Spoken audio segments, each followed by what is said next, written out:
Exiting the Moore Street CTA station, a long mile of murals illustrates a bustling art scene in the Rogers Park neighborhood of Chicago.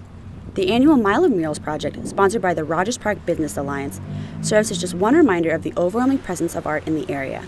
Just a couple of blocks away on Howard Street at Soul Cafe, Jonathan Wickholm works to make that connection stronger. This neighborhood is primed. I think Rogers Park has great potential to be like the next big arts district in Chicago, like what Logan and Wickers kind of praised, at least for like the younger arts. Wickholm is coordinating with artists to display works at Soul Cafe on a rotating basis, offering an opportunity for emerging artists to show their pieces to the community.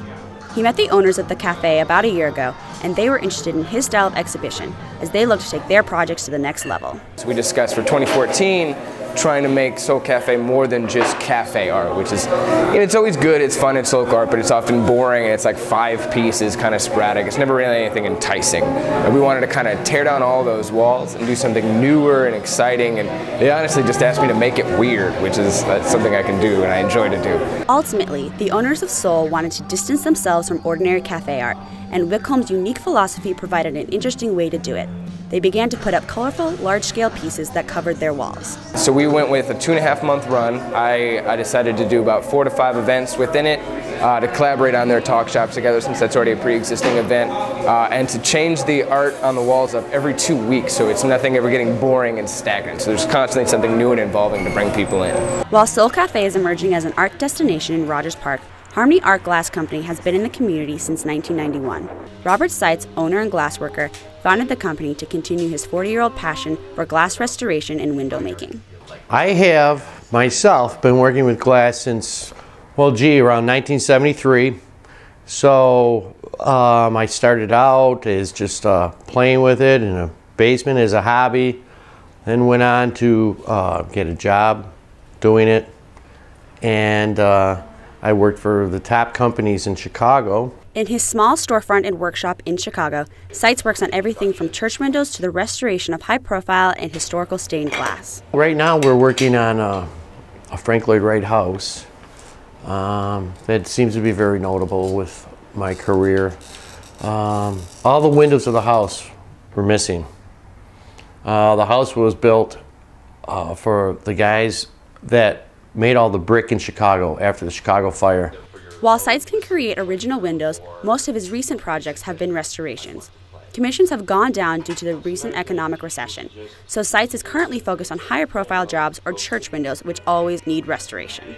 The people that are coming and commissioning, we're doing great work, very detailed, elaborate commissions. While the economic downturn has hurt artists, many remain optimistic and ambitious with the projects they take on. One art collector in Rogers Park is even hoping to raise $30,000 this year as to pay for South African artists to fly to Chicago to discuss their work on exhibit. It's been challenging. Of course, funding is our biggest issue, and of course the market. It's not something people need. But I knew that, I had to keep going. Soraya Shepard founded Color Me Africa Fine Art in 2012. A nonprofit focused on promoting African art around the world, particularly in Chicago and her own neighborhood of Rogers Park. She fled apartheid South Africa in 1987, 3 years before the release of Nelson Mandela, but her experiences motivated her to share her passion for South African art and culture. I'm really passionate, about our country's future and about our history, and I wanted to be a part of reshaping our destiny. And it was healing for me too, because I felt like even though I'd been gone, I can now continue to grow within the country as it grows. Shepard has been hosting exhibits around Chicago as she attempts to raise the funds for her 2014 project at the African Festival of the Arts. And she remains committed to spreading the word around the world about the colorful, dimensional, and expressive works originating from South Africa.